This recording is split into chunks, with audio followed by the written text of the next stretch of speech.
other party, I would just tell you that I wouldn't worry about it. All right, Bath, Robert here. This is my friend Chris. I've bought and sold real estate for Chris, and he's done some tree work for me. So, you know, I was just concerned about this spur up here. I mean, it looks terrible. So Chris came over to look at the spur for me and calls me out. Chris, I had a bath. Hi. So he's a bit concerned about this tree. Chris, you want to tell Bath what you've told me? Well, being a willow, it's hollowed out. The squirrels are hollowing it worse. First signs I see at the base was there's a cavity at the base here, which says that the animals are living in there, which we don't know how far it's actually hollowed out. Another problem is they get carpenter ants really bad. So carpenter ants could be in this too. With all the debris, you can kind of see just all the little stuff that they're throwing out. Look, all the fuzz. That's all fuzz from the squirrels making nests and stuff in the tree. And the biggest one I'm concerned about is the cavity up there. Is a very large cavity right at the base of that very large lead going over the house, which could potentially fall at any time. It is definitely a risk at this point. So I would 100% recommend removing this tree just to feel safe, because if you sell it now or you put it on the market and it falls between now and selling it, that's going to be a big expense versus removing it now. So Bath, it's your decision.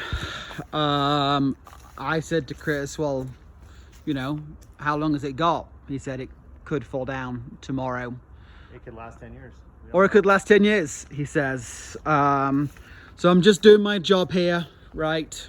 We could always just bring it down, you know, and leave a stump, a little table or something for Leave now. a stump.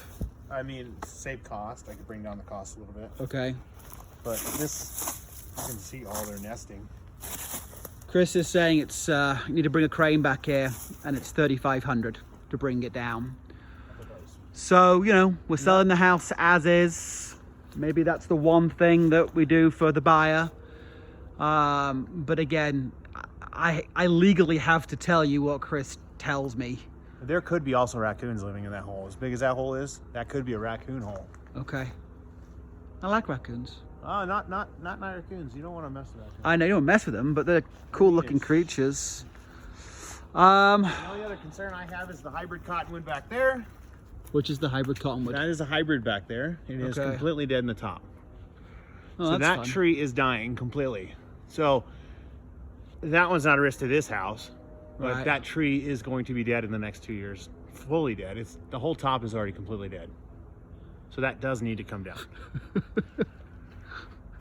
Gee, thanks, Chris. There's 60% of my business right there is removing Happy those. New Year. Happy New Year. Happy New Year. All right. Everything else looks great though. What about that tree that's there and those branches hanging over the road? They're not going anywhere, I wouldn't think. Okay. To me, I would say that could be you could have if you sell the house, you could pass that on to my number onto them. We can trim it, because we could trim that back and get that a little healthier and safer. Okay. But I think that this is your priority. That's your squirrels talking I can hear to you. the squirrels, yeah. Hear the squirrels in the back. All right, boss. We'll chat.